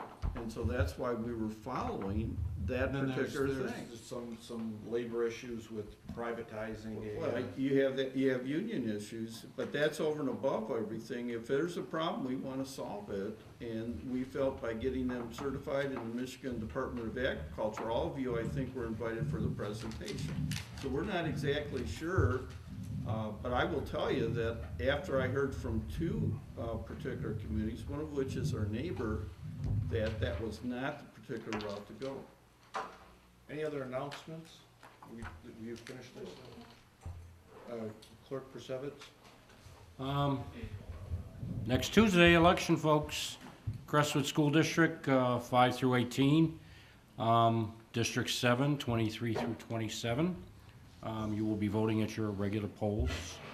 We will be open Saturday for your voting pleasure. You can come in and vote. You can request an absentee ballot up until 2 p.m. on Saturday. Monday, you can get a ballot and vote in City Hall until 4 p.m. Polls will open at 7 a.m. and close at 8 p.m. If you have any questions in the meantime, please call me at 791-3432. That number again, the clerk's office is 791-3432. And council, I know this might be a little bit unorthodox, but I would like to thank you for your affirming the copy machine for our office. Ironically, we talked about it last Tuesday, and Wednesday my staff was in there cajoling the copy machine to work again, so you've taken a great burden off us worrying with the upcoming election, so we appreciate your affirmative vote on that. Mr. Chairman, Councilwoman Horvath. you actually did not answer Councilwoman Hicks Clayton's question. I believe the correct way is to bring it back, take a vote, and see if we want to go into, isn't it on that list that? Well, yeah, but see, because it's under announcement, so what, if somebody wants to now bring a... No. She asked the question of my understanding of her question was, what happened to the request? We had a presentation, and she's, Okay, so you didn't answer her question. She still, along with Councilman Abdullah, wants to have some kind of a meeting. you didn't say yay or nay, you just went on to the, so you need to answer her question. Are you gonna bring it back so we can discuss it, or are you gonna just cross it off? But because we're done with our meeting, it has to be brought up at another meeting for us all to vote on it. We're not gonna vote now. But I think, No, I think no, what no. she's suggesting is that you give her an answer one way or another, whether you'll do that or not. Yeah, you just put it Would on you the agenda, or accommodate you her? bring the sheet of paper with all of those things that we Right, put right. All the behind, tabled items. and we vote on them. I mean, you gotta give her an answer, you didn't give her an answer, you just went to the audience. Because I'll have to discuss it with her and I'll have to give it some thought, and we'll have to discuss it with everybody, what everybody wants to do. Well, I just don't want it to go away like we didn't answer it, I'll tell you that right now. It won't. Mr. Chairman, Councilman Kozinski. there's really a side issue that I don't think anybody has touched on. Gathering information on the issue that's at hand is a very easy process. You get on the telephone, you call a company and ask them some questions about what you're interested in. I don't know that those answers that individual citizens or council members, for that matter, will get a different answer than is if we were congregating here and discussing it. And I respect Councilman Abdallah's attitude about it, and I respect Councilman Hicks Clayton's attitude. But again, a lot of that information, if it is done in a corporate form, sometime even a casual observer will have a sense of thought, well, looks like they're gonna do something for us at taxpayers' expense. And we sure know that that can't happen. At taxpayers' expense, we already have a system in place under the jurisdiction of Mr. McIntyre. So I'm really looking for a clear-cut understanding as to why we would congregate to discuss trapping with a commercial organization. That's another thought that I haven't heard any comment on. Here's where we're at. So we had announcements. Councilwoman Lisa Hicks Clayton said, and back on such and such date, we had a study session on vector control. And I'd said to the mayor, well, can we get some prices? The mayor said, no. So as far as the next step, we're gonna have to think that. I would like to personally get at least some prices or some idea of, but the mayor said no, and that's the administration's prerogative. So the next I step, take exception to that. If the council wants quotes, we get quotes. right, so The mayor during the doesn't run the business portion, if council. somebody puts a motion and we all vote, then we get quotes. Mr. Chair. Well, that I can see, asking the council to vote on getting quotes. But we don't go to the mayor, I'm sorry, Mayor. No, I I don't- think he's shifting a little bit I because don't that. think anybody's asked for quotes. No, and I they apologize. haven't. And my suggestion was that this body, if they direct us to do it, we will do it. But that when you read the letter from the I council agree. member and we think we satisfied everything, cause she said in her letter, if you look it up, this is a stopgap till they're certified. The next week they got certified. But if you direct me to get 3 companies in here at a meeting, I will do that. Just But a you need- presentation? So it's gotta go on the agenda that we vote on it. That's all I'm saying. It's gotta go on the agenda. Councilman Abdullah. I believe at the time, when that was brought up, and I remember the condition that the mayor is talking about, but I believe, to the best of my recollection, at the time, it was amended to not be contingent upon whether they pass or not. At the time, and again, just for clarification purposes, just to make it plain English version, all we're asking for is, let's have 3 companies come in, 3 reputable companies come in, show us what they can do, and then we'll make a decision from there. We are not approving this. We're not saying let's do this. Let's just have a presentation. There was an issue in certain parts of the city. There was a lot of residents that had a concern about this. This is, an ordinance is doing everything they can within their power, within their capabilities, within the amount of man and woman power that they've got. We're just looking at another possible option to try to solve this issue for our residents on a temporary basis. It may be a one-shot deal where we hire a company and the problem gets resolved. And at that point, it's probably much more manageable for ordinance to be able to take care of it. But I believe, from my recollection, Lisa or Ray, I can't recall at the time, amended it at the time. Well, but so where we're at is, I said, Mayor, can we get some prices? And the mayor said, no, I don't want to do that unless there's a vote, because we're done with our meeting. But I'm in agreement with Marge that this is something we would have to decide.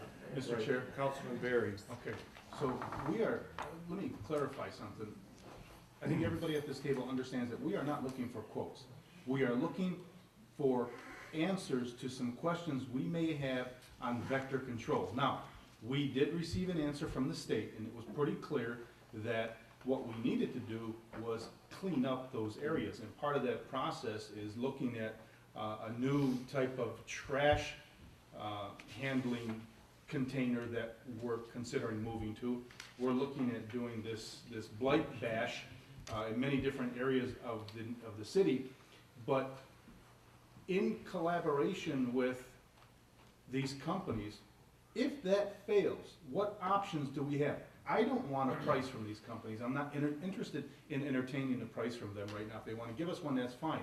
But what I'm interested in knowing is what we're doing, according to them, correct and the right path, and if not, what do they have to offer and how well it would work? I'm not asking for prices. So, and I know we asked for that before, but we found that the director of the Jack's department there had an answer for us, but not everybody at this table was satisfied with that answer. So we're not asking for prices. And if we can fill 3 companies to come in here, and you want to put that on the agenda, we can vote on it. But if it means we get 3 companies that come in here and say, look, this is what we think your problem is, this is how we plan on addressing it if you give us the opportunity, and this is how much it's going to cost. Really, I don't even care how much it's going to cost. But I think that's a fair thing to do so that the residents as well know that we're pretty thorough on our approach. And all we as Mr., just make it clear enough so we can follow what it is you request, and we would be happy to do it. I think that request will be forthcoming, so Okay. expect that. Mr. Chairman, I have a question. I think it would be for the council secretary. Do we have what we used to call a pending list of agenda items? Do we have one? Could you, the current ones probably go back a year or two. Could you give us a copy in our next agenda packet of the pending? Just a list of the subject The matter, not list, the yeah, entire just the file. list.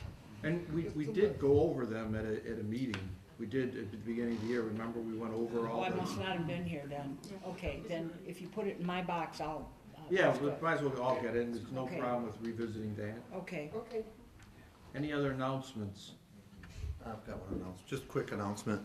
The Islamic House of Wisdom on Ann Arbor Trail near Warren Avenue in Dearborn Heights is having a town hall meeting on Thursday the 5th between 6 and 8 p.m. And this particular town hall meeting is specifically in regards to prescription drug addiction or possible overdose, and unfortunately suicide. And the biggest focus on this is amongst teenagers and younger adults. So for everybody that would like to be there, it'd be a great event to come to between 6 and 8 on the 5th. Thank you. It's open to the public, Open to the public, of course. and the Islamic House of Wisdom is located On on, Ann Arbor Trail, just south of Warren Avenue. I saw some promotional information for it, it looked Yeah. very Ford interesting. community right Right across. across from Henry Ford. Yeah. I'd like to thank the watershed stewards that turned out this past Saturday for the Ecorse Creek cleanup, and the Crestwood and Annapolis Honor Society students. We pulled out tons of trash and debris from the Ecorse Creek and cleaned up the rain gardens. Our co-chair Steve Roberts is here, and he, in fact, you want to step up and talk about some of the items that we pulled out? Or We had probably close to 100 people there. Steve Roberts of the Watershed. We had 121 people. Good. That was the largest one we've had since we've started it back up. What we pulled out, I've seen a lot of tires, and don't ask me why, a lot of trees. Lot of shopping carts. Was there? Yeah, there's several shopping carts. So Old I didn't get to TV. see the list of everything. And But thank I Bill have to Zimmer thank- for, I have to thank all the sponsors that did out for the t-shirts. And they would be rolled on the bottom, and they'll be rolled on the bottom, so thank you. And thanks everybody for showing up and working as hard as they did. thank you, Steve. Thank you. Thanks to Barb Gorka. Any other announcements? Jack?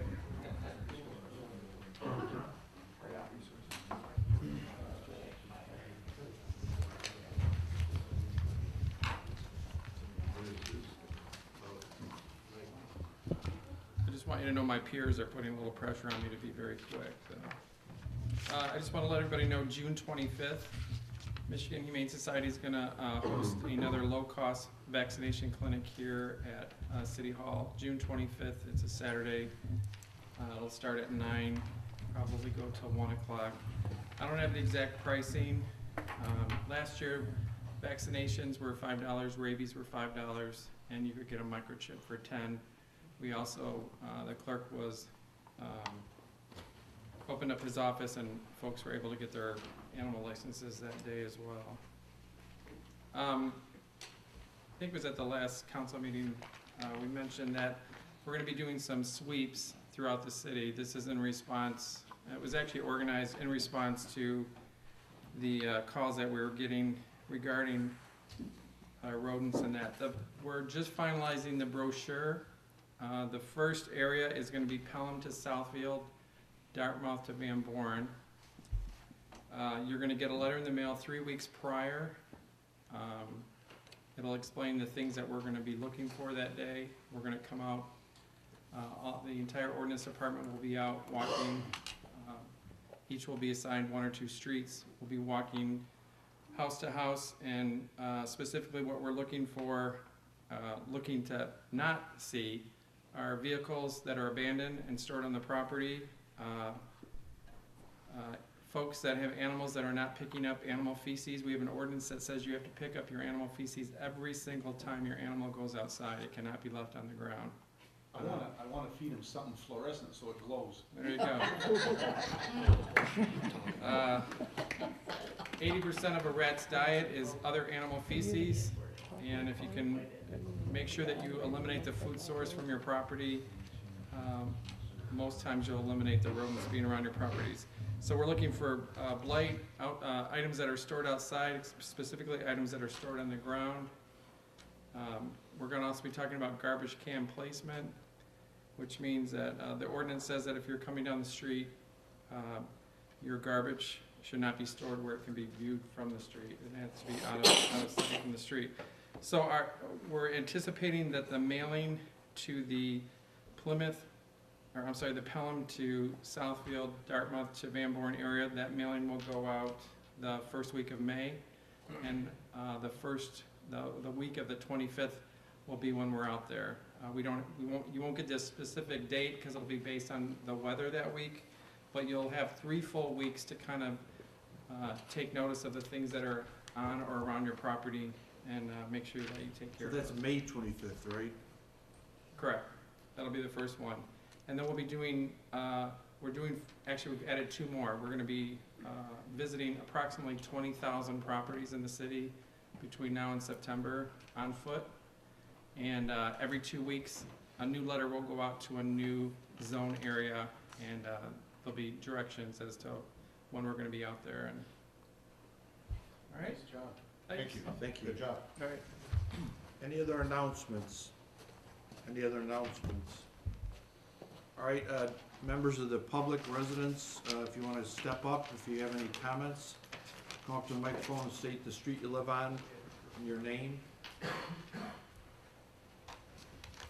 My name is Ed Frolick. I reside on 7067 Robindale. I'm going to read you a thing that I found.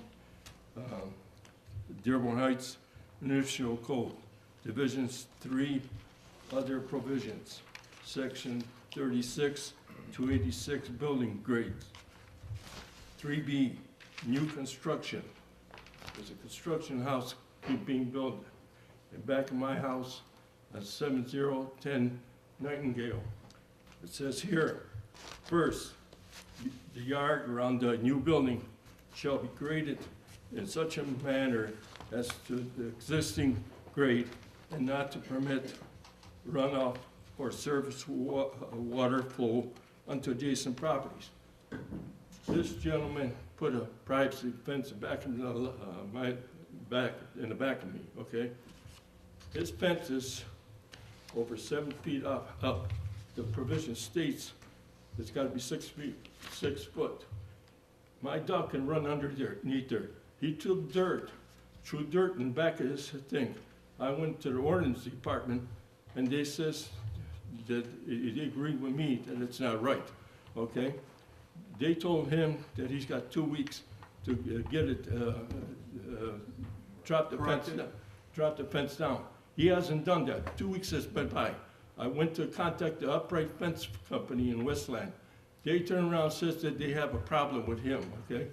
And that they're also having a problem with the building department because he didn't do the grading right, okay? So I don't care about, if you have a problem with the building department on the grading, that's between you and the building department to get it straightened out. I want that fence to drop now, okay? So I can let my dog out, okay, in the backyard. And if this fence is not dropped within the next week or that, I'll go to higher ups and I'll get something going because you're not following the provision here, and you people need to get your act together and straighten this mess out, okay? So you've talked to ordinance, so correct? Yeah, and they told me that they could give him a ticket and he could prolong it all the way to November. And I said, no way, it's just gonna go to Well, yeah, November. you have to go through due process, but Jack. No, I'm not gonna go with your due process. I want my dog out in my backyard, okay? And if it's not done within the next week or so, I will go higher up, okay? And I will get some action done on this matter, okay? Because you people, you enforce the thing here. I know what you're trying to do, what you're doing. You're getting a big tax break from that big building, so you're giving up to whatever he wants to do. Baloney, okay? I want this thing taken care of. Jack, are you familiar with the property? I am. You remember I came out to your house, Right. And we walked around the backyard? Right. And then I did what I've had to do with a lot of properties in the city. We have a lot of grading issues throughout the city where folks are either not removing backfill and their properties are now becoming higher than other properties. So one of my new best friends is Dan Brooks. And so when I have those issues, I contact him so that I can make sure that he has all the correct measurements. And then I issue a ticket and we get him into court. And then we get a court order to correct that. So we've talked to the person that built the house. He's not interested in doing it in any other way. So our only option is to get him into court and get it corrected that way. So you're working on enforcement now? Yeah, absolutely. I mean, he's come, and him and his lovely wife have come in several times, and we've talked about it. And I've been out there a couple times. Dan Brooks went out and got some measurements for me so that I could make sure that I go. Well, I don't want to go into court and not have the correct information, and then not have all my ducks in a row, so to speak. So Dan's been helping me with a lot of properties now that we're running into these kind of grading issues. So I definitely, I've got your phone number. As soon as I know that I have a court date, I'll let you know. I know. What my concern is this: how come the building department let him get away with this? Okay, that's what my concern is. Okay. You know what I'm saying? Mohammed Soba had a medical Mohammed Soba, because he's procedure an error going on, so he's not here today. All in a nutshell. All right, we're checking into it. We'll check. And then I got another provision with the Department of Public Works. There's a puddle of the water sitting in the alley easement part, okay? the printing company, I know that's got something to do with the printing company there, okay? There's puddle of water sits there in that. I got bit by mosquitoes last time. I went to the ordinance tank that time, and Mr. Zimmerman wasn't on vacation at that time, and the guy that was in charge of him, he says, oh, I saw you the last meeting. He says, and you brought it up, he says, you gotta work around it, and I says, well, that needs to be graded or something, because I says, I got bitten by a mosquito. Well, that's not, use mosquito spray. I says, no, I don't have to go use the mosquito spray and everything else.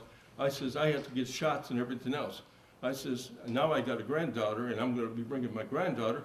I want that taken care of. There's water that sits there, and now with the Zika virus and everything else going on, I want that taken care of. It's gotta be graded back there, and it's not graded, and I want it taken care of, okay? And I hope Mr. Zimmerman hears me, and I want it addressed and taken care of. I addressed it to him before, huh? Just direct your comments, we got you. Okay. All right, thank you. Anyone else? My name is Sue, and I live on Parker Street. Many of you have spoken to my husband about this situation, either by email or personal phone calls. Anyone who was on this board last year, the mayor and Jack McIntyre received some of these pictures. To refresh your memory, our neighbor poured cement to our property line, which he did not have our consent, but we were denied a permit to do the same thing. Must be at least 1 foot away from neighbor's lot line. We were denied, okay? So, he poured his cement a foot higher, 1 foot higher than our property. His cement work, well, we are getting water flooding by our back door and side vents. Side vent and back door, water. Okay?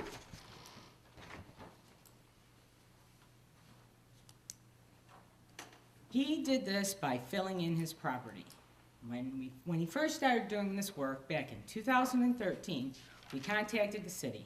Our neighbors stopped working on it until the next year. On April 23rd, 2014, we called the city about how high the cement was. The building department told us he hasn't had an inspection on his forms yet, and they would take a look at it. Well, the cement was already poured then. His permit was to remove and replace. When we were here 2 years ago, Mohammed, the building director, said his permit wasn't valid because it was to remove and replace. I have pictures showing that there was no cement there prior. On the pictures, it shows he had 2 curbs on each side of his driveway. No curbs now. So how did this get approved? His cement work has created problems for our home, water problems for our home. We cannot raise our property because our back door is about 2 inches from the ground. In the 21 years that I have lived here, we have never had water by our back door or side vents. Excuse me. All his cement work in the backyard was done without a permit. He put an in-ground pool without a permit, patio, and this was, and now the city just let it go because it was a while ago, okay? I haven't checked if he pulled the permit for the previous work, but we requested all the permits that were pulled in his name, and the only one that was pulled was this current work being done. A few of you have come out to take a look at this, but nothing has been done. We've been trying for 2 years now. Councilman Abdullah, I'm sorry, I mispronounced your name. Abdullah, okay. You came out. Right. One of your comments was that if we were selling our home and a buyer had a private inspection, this would be flagged as a problem. Correct. Correct. You're a realtor. Okay? So you have experience with home inspections. So now this is affecting my property value. And to top it off, we were issued a violation for section 36-8.4, nuisance water flooding. Thank you, thank you. How can we be flooding our neighbor's property when it's a foot higher? Our neighbor makes one complaint about our gutters that have been there ever since we bought the house. We have not done a thing to the gutters, and we get this violation. You send this letter to us telling us you're going to send out a contractor to fix it and then bill us, and if we don't pay, there's a lien on our house? Did you When get I- a ticket, Sue, or you got a This is warning what I- letter? Whoops, sorry. This is the only thing I got. There's a warning, so it's a warning letter, correct? No, it says final notice. Final notice From where? from ordinance division. Okay? No, I'm not done. I'm not done. I called Jack on April 19th, excuse me, Mr. McIntyre, to talk about this problem. He hung up on me. All right? And that's not the first time that we have dealt with him that he's been rude to us. Is that any way for a person representing our city to behave? I left a message for Mr. Mayor to call me back regarding this on April 19th. I have not heard from him yet. How come our neighbor has now been given a violation for water and flooding our property? And this past weekend, he's added more brick pavers onto his cement work. So now more water's draining onto our property. It's almost like saying, you know, he doesn't care we have a problem. He's gonna do it. City's not gonna do anything about it, so I can. I've seen. I'm asking you, I know you've seen it. I've seen I'm the asking cement. you, would you want this, council, would you want this? Would you want this on your property? Would you like that affecting your property value? Flooding. Councilman, Flooding. I- Your back door. I'd just like to ask the administration, or I know that Mohammed's not here today, but it's obvious that she needs somebody to sit down and understand what they're going through and try to work this out. Can we ask her to stay after and meet with, That didn't work last time. we did that already? No, I've been here 2 times, we've been here 2 times. Chairman, Councilwoman Horvath? it isn't a matter of sitting down, it's a matter of going, because I've been out there to look at it. Thank you. It's a matter of going out there by us and saying, get that cement out of there. Correct. Get it out of there. Correct. He's seen it, I've seen it, I've and seen I it. know exactly, she didn't have to show me pictures, I know what she's Thank talking you. about. Thank you. And because sitting down and talking about it, 2 years. We're on the Cheers. same page. Tom said Well, something should be I'm done. saying something should be done. Sitting down, talking about it is saying that somebody ought to listen to this and address it. I'm not Well, talking she's been about at it. sitting I've there. been trying to I'll talk. ask you guys this, if the 3 of you saw it, why in the hell isn't it fixed already? I There- asked well, Mohammed. wait a minute. Because I don't know if this will eventually end up in litigation, but that has been approved. Right, well, how did it get My approved? hands are tied after there's an approval on that. and By now- us. Yes, and I can't go over there and order something that's been approved. Why I- not? You gave me a violation to. That's why, I don't know why You gave this me other violation. letter went out, but this is an unsolvable Excuse me, situation from excuse my me. standpoint as a mayor, or you as a council, and we as a mayor. Because there's Pass that down, approvals, Sue. and I don't know how, what can I do at this point? I asked for Oh, a they can tell them to copy of correct it first. the grading. They can tell There that was the a native red correct the on grading. this. But I just want, And- for those that have not seen it, but I mean, we just to be fair, the lot line on the property right next to hers that she's talking about, I mean, it is a high, I mean, I looked at it, I went and looked at He it. filled it in. Okay, that part I don't know, but I'm just saying, I can only state what I see now. Right. The lot line of the gentleman right next door to her, because I knocked on his door and wanted to talk to him. I just want, if you remember, I talked to your husband, and I told you I want to see both sides of the story, just to be fair. And I appreciate And I it. went and looked at it, and what you've got is, her lot line is like, let's say here, his is here, all the way across, all the way to the back. Can I- So, and I'm not an engineer, but that could be more than likely a big part of the problem. And when I mentioned in regards to a private inspection, what I said to you, and I'll state it again, absolutely. If that house had been sold now, and somebody did a private inspection, the first thing it would tell you is that, yeah, that you're gonna have a water issue there, no doubt about it. But I'm just saying, when I did look into it, just to go on record, you know, Mohammed Soap said that he had checked it out a multitude of times, from Building and Safety Department. Jack and Ordinance mentioned that he had looked at it a couple times. Wade Trim, I guess, had been out there, Where's the report? Well, Mr. somebody's Chair. got the report, I don't have it, but I'm just telling you, they've been out there.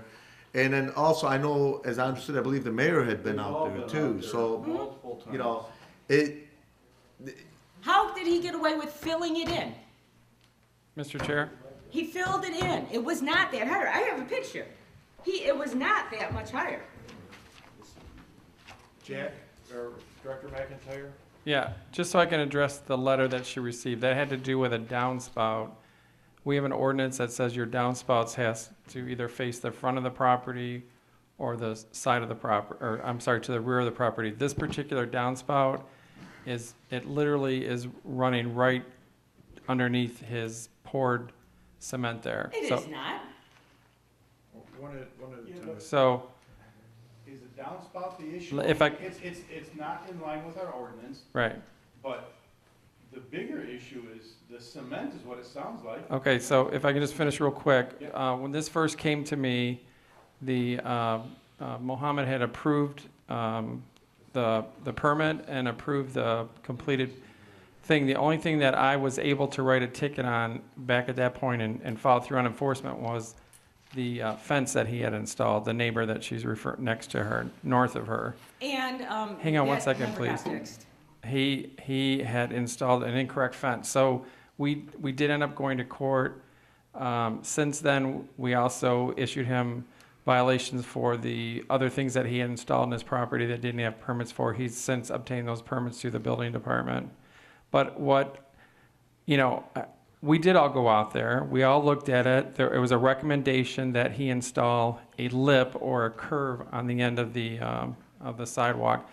And just like I had mentioned earlier, I was at a point where I'm not an expert on the grading.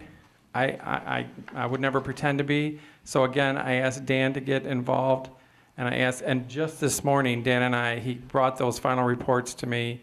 And, if you want to ask Dan what the findings were, we did, when Dan and I looked at it today, he did indicate to me that behind the fence, not necessarily, one thing that he suggested was behind the fence that there also be a lip there, that there isn't a lip there. What about in front? And then also that he could probably do something in terms of shifting the water flow more into his property behind the fence. But, Dan can speak better to it. We don't have it in front of us. But in terms of the grading, they were actually pretty comparable on both sides, maybe by a point or so. Clearly, that cement is higher. There's no doubt about that. But Jack, it looks like this person was maybe doing some work, and so he put in a gate, and he put in a lot of cement so that equipment could be brought back and forth to and from the backyard, and he's got, a lot of cement, so he's doing, more than just living there, and that thick cement that was there, that it comes up, you can see it at almost a foot, because he's doing some type of commercial work back there. That I don't know, but. So, but he never got a permit for the work originally. He did get a permit. The original permit was for remove and replace. But there was nothing to remove. Correct. Well, he apparently he went beyond that. When they went out to do the forms inspection, they saw where. Form inspection. Okay, It's not on you. I can only go based on what I read in the system that's submitted to me from the building department. So, and I've indicated this to her husband that I feel like I'm kind of getting the brunt of a lot of this, and all I can do is enforce what is enforceable. And if there's a permit that was approved, I can't do anything different. Correct the grading? Can't you issue him a ticket to correct the grading? Well, I just got that report from Dan. So this morning, Dan and I had a meeting, Dan Brooks and I had a meeting this morning at 10:30 to talk about that property, a property on Dock Stater, one in Military Hills. But let me ask you a comment. Why would you have to do with grading? Shouldn't that be in the building department? Right, that's what I was saying. We're putting you on the spot here. And as far as I'm concerned, that should not be your responsibility. As far as that should come from the building department. Am I correct? But it would only be a building department if there was a sale or a certificate of occupancy applied for. Well, no, This because is he a home. violated- he I mean, violated- the guy's been there, I know, for years, that's Mr. what I Chairman. understood. Right. If there's I've a never been in a violation, the problem. violation would end up coming from Jack's department. Right. Okay, so he is the appropriate person who has authority over this particular matter if there has been a violation. Jack, do you know the guy, the gentleman with the house next door, he works in the cement business, correct? Yes, I have no idea. yes, he does. Mr. Chairman, I There's have a a question. cement work truck parked in his driveway every day, which is another violation. I have a question. Councilwoman Hoyer? Okay. He didn't have a driveway there before, correct? He had a driveway, if you would like to take a look at this picture, but I would like it back. The driveway is right here. He had a Right service, here. You can see it's grass. Okay, all right. he originally had a No, I've seen that, I've Seen seen it? that, yeah. Okay, now here's my question. If he put in a new driveway, right, is that what he did? He poured new cement. He poured new cement. Okay, now don't we have to go out and inspect that Yes. cement? So when we went out and inspected that cement, Stevie Wonder could see that it was higher than her property. Thank you, thank you. I mean, if we went out and inspected it, and we're seeing his up here and hers down here, right then and there, there's the problem. And why didn't we address it right then and there? Right, I agree, I agree. See, that's the problem. It wasn't addressed up front, and now it's But- gone years and But years. a part of the issue, like I mentioned, from looking at it, and again, I'm not an expert, I mean, the lot next door to them, I mean, across the board, all the way to the back, we're talking about, what is it, about 150, maybe 180 feet deep. And he filled It's it higher. all All in. higher, all the way across. Filled So it therefore, all. what I'm saying is, if you had put the cement lower, then you'd have grass and then a drop. Okay. Might or might not work. All right, Is it all cement now? I see It's all that. It's all- It's cement to the back of the house. Yes, it's, So is it? Oh, a little bit further, a little bit Does further. it exceed the limit of I have no our, idea. Foundation? no. Probably not, because it's a large No. lot. It's a large lot. It's all cement. So where are we? So, this is all the cement. And, but it kind of goes this way, didn't get. But a part of it is because it's around the pool, obviously. It's still Yeah. cement, No, I know, but I'm saying you can't have grass up to the pool, so right, that's but a it's part all of it. cement. This is Right. all cement here, and, he's added on this, and he's added on here, and he's added on over here.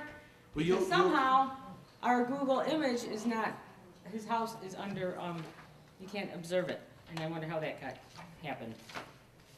All right, well, we'll, Well, what, talk about it? Director McIntyre, you'll, with Mr. and Mrs. Evaldi. You want me to do what? So he'll go. I mean, Why isn't he written a violation for the big difference in the grading and for that? I'd have to refer to, Dan, do you remember the difference at the back part of the property that we just looked at today? And is, There's a foot difference between the two properties, but the second half of his driveway does drain toward the back. All right, or the side drive, but midway from the garage back, it does drain toward the back, and it has the opportunity to drain onto the neighbor's property. so you get the impression that he's doing work back there, that he's bringing equipment back and forth? Yes. I don't know about that, I'm not home during the day, so I don't know. And that's not my concern, my concern is it's damaging our house. It's ruining our property value.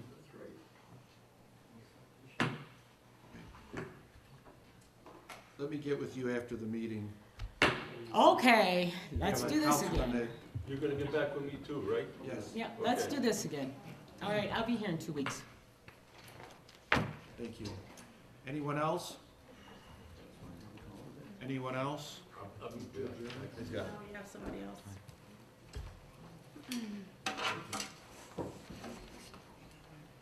Drapkowski, Columbia Street. Council, I'd really like you to take into consideration, I'm sorry, it's my voice. Okay. Take into consideration what you're proposing and the mayor's proposing with this letter of content for 9/11 emergency services. How's that?